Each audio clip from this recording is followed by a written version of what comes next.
हाँ जी, good afternoon candidates. मैं आप सबका स्वागत करता हूँ मेरे YouTube channel that is Kartik Chaudhary के ऊपर। आज की वीडियो का टॉपिक बहुत इंटरेस्टिंग होने वाला है बिकॉज जैसा कि आप लोग जानते हैं आपके एनडीए एग्जामिनेशन को लगभग 90 to 100 डेज रह चुके हैं एंड अब आपकी क्या स्ट्रैटेजी होनी चाहिए टूवर्ड्स एग्जामिनेशन, क्या बुक्स आपको रेफर करनी चाहिए एंड क्या प्रॉपर आपकी जो है ओवरऑल स्ट्रैटेजी होनी चाहिए जिसके थ्रू आप जो इस एग्जामिनेशन को अच्छे तरीके से क्लियर कर सकें।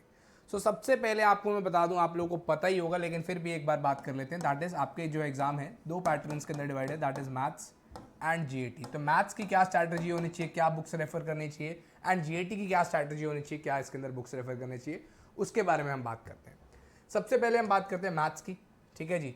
अगर हम मैथ्स की बात करें तो मैथ्स के लिए अंदर आपको क्या करना चाहिए। सबसे पहले तो आप लोगों को पता है यार, आप सबके गुरु दैट इज अर्पित सर, ठीक है जी। अर्पित सर के जो नोट्स हैं वो आपको रेफर करनी है, उनकी क्लासेस रेगुलर बेसिस के ऊपर लगाइए and I guarantee you and I sure you कि आपको जो मैथ्स में कोई दिक्कत नहीं आने वाली। बहुत टाइम पीरियड से आज तक के आप कह सकते हो इस टाइम पीरियड के अंदर ऑल ओवर इंडिया सबसे ज़्यादा जो हमने हैं रिजल्ट्स दिए हैं एंड वो सर की गाइडेंस के थ्रू ही हुए हैं, ठीक है जी। तो सर का जो पैर है भाई बिल्कुल पकड़े रखिए। इसके अलावा सर की एक किताब आती है, ठीक है, मैं आपको शो भी कर देता हूँ, that is complete guide to NDA, ठीक है जी। इंडिया मैथ्स की किताब है, अमेजन के ऊपर अवेलेबल है, ये जरूर बाय करना। इसके डायरेक्ट क्वेश्चंस करीब 45 to 50 क्वेश्चंस डायरेक्ट आपके जो इस बार के इंडिया के मैथ्स के एग्जामिनेशन के अंदर आपको देखने को मिले थे। तो इस किताब का नाम है कंप्लीट गाइड टू एनडीए, ठीक है जी।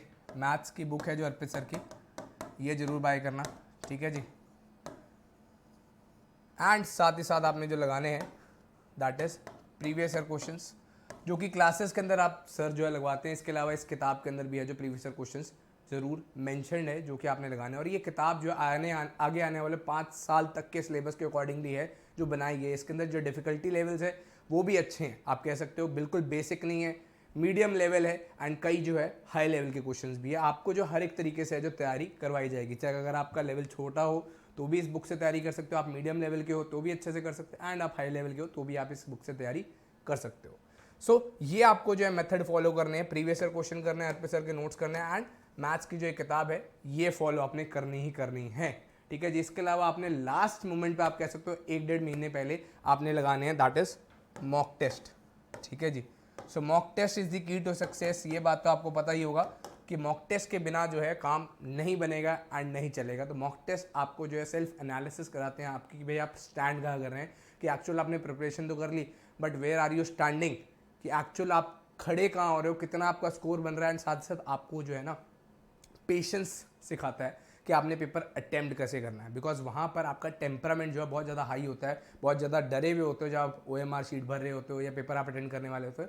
अगर आपने 15-20 मॉक टेस्ट लगा लिए ना तो आप काम डाउन हो जाओगे, आपको पेपर मैनेजमेंट आ जाएगा, टाइम मैनेजमेंट आ जाएगा कि भाई आपने पेपर को अटेम्प्ट कैसे करना है, ठीक है जी। ये आपको जो एक आप कह सकते हो एक टेम्प्रेरी बेसिस के ऊपर क्लासरूम इन्वायरमेंट आपको जो पेपर के अंदर मिलता है वही मॉक टेस्ट जब आप दे रहे हो तो वही चीज़ आपको जो देखने को मिलती है। अब हम बात करते हैं जीएटी की। तो जीएटी आप समझ लो कि यार अगर ये गेम प्लेयर है मैथ्स तो GAT is the game changer, ठीक है जी। तो ये आपका जो है करीब 600 नंबर के अराउंड आता है, ठीक है जी। इसके अंदर बहुत सारे सब्जेक्ट्स हैं। सबसे पहले हम बात करते हैं इंग्लिश की। इंग्लिश के लिए आपको पता ही है सबसे आपके चहीते टीचर भी हैं that is Dheeraj sir. Dheeraj sir की क्लासेस रेगुलर बेसिस के ऊपर अगर आप लगा रहे हैं, चाहे वो यूट्यूब की क्लासेस हो चाहे वो प्लस की क्लासेस हो। इसके अलावा सर की भी किताब है इंग्लिश की, वो भी अमेजन के ऊपर अवेलेबल है, वो आप बाय कर सकते हैं। अगर वो नहीं अवेलेबल तो सर के नोट्स जो हैं वो रेगुलर बेसिस के ऊपर जो है क्लासेस के अंदर लगाइए, उसको अटेंड करिए।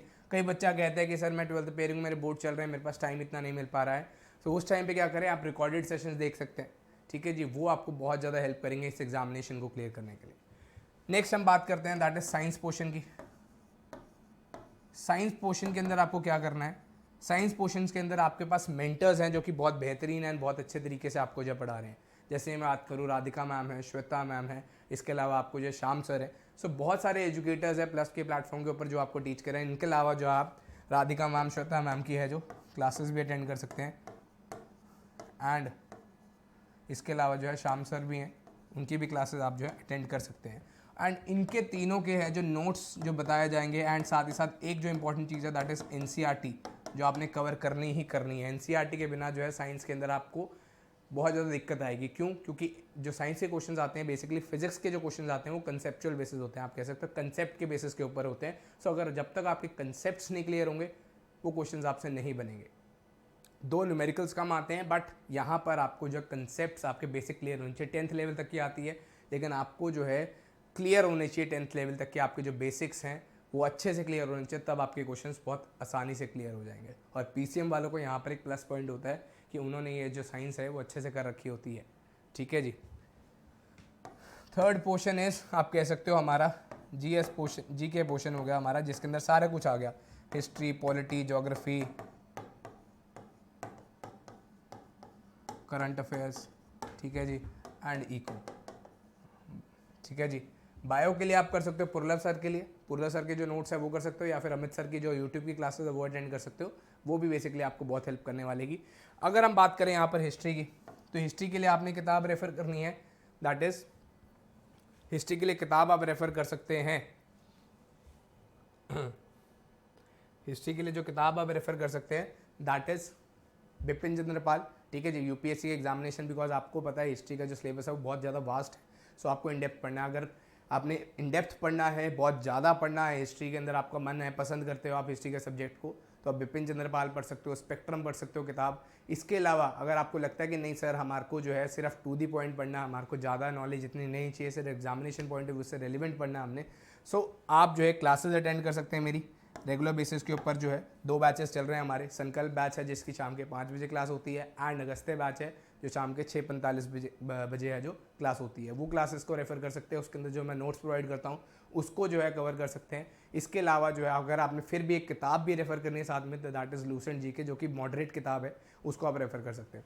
पॉलिटी के लिए that is my notes, my classes, regular basis के ऊपर आप लगाते हैं तो गिव यू 100% इंश्योरेंस। इस बार भी सारे के सारे क्वेश्चन मेरे कराए हुए आए थे, एंड हिस्ट्री के अंदर भी सेम सिनारियो देखने को मिला था। So I teach both of these subjects. तो ये सब्जेक्ट्स के अंदर 100% श्योरिटी देता हूँ कि अगर आप रेगुलर क्लासेस लगा रहे हैं, रेगुलर नोट्स पढ़ रहे हैं, तो कोई दिक्कत आने वाली नहीं है।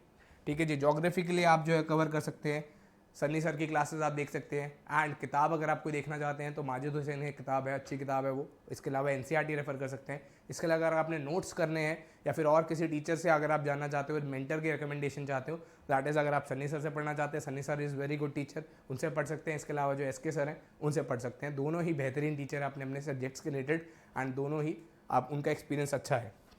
इसके अलावा करंट अफेयर्स की अगर मैं बात करूँ एंड इको की बात करूँ, ठीक है जी, करंट अफेयर की सीधी बात करें हम, तो करंट अफेयर को ना पढ़ने का एक तरीका होता है। रेगुलर बेसिस के ऊपर आपको करंट अफेयर्स के नोट्स बनाने की कोई जरूरत नहीं। आप कॉलम्स बनाइए अलग अलग, उसके अंदर ऐड करिए। जैसे लिटरेचर का अलग कॉलम बना लिया, अवार्ड्स का अलग कॉलम बना लिया, स्पोर्ट्स की अवार्ड्स का अलग कॉलम बना लिया।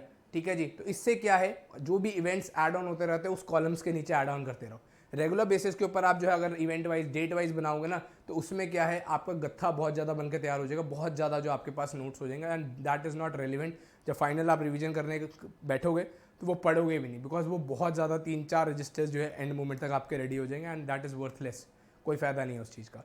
सो अगर आप ये स्ट्रैटेजी फॉलो करते हो, ये किताबें रेफ़र करते हो, ये गाइडेंसशिप रेफ़र करते हो, तो ये मेंटरशिप अगर आप रेफ़र करते हो, तो आई गिव यू 100% एश्योरेंस कि आपका जो एग्जामिनेशन है बहुत बेहतरीन तरीके से क्लियर होगा, and there will be no hindrance in clearing your examination. ठीक है जी। सो अगर आपको वीडियो पसंद आई हो तो लाइक ज़रूर करना, एंड अगर आप इस चैनल के ऊपर नए हो एंड मेरी वीडियोज़ आपको अच्छी लगती है तो कमेंट जरूर करके बताइएगा, एंड चैनल के ऊपर नए हो तो चैनल को सब्सक्राइब करके जरूर जाइएगा। सो आज की हमारी वीडियो में बस इतना ही, आपसे मिलेंगे नेक्स्ट वीडियो में, तब तक के लिए जय हिंद।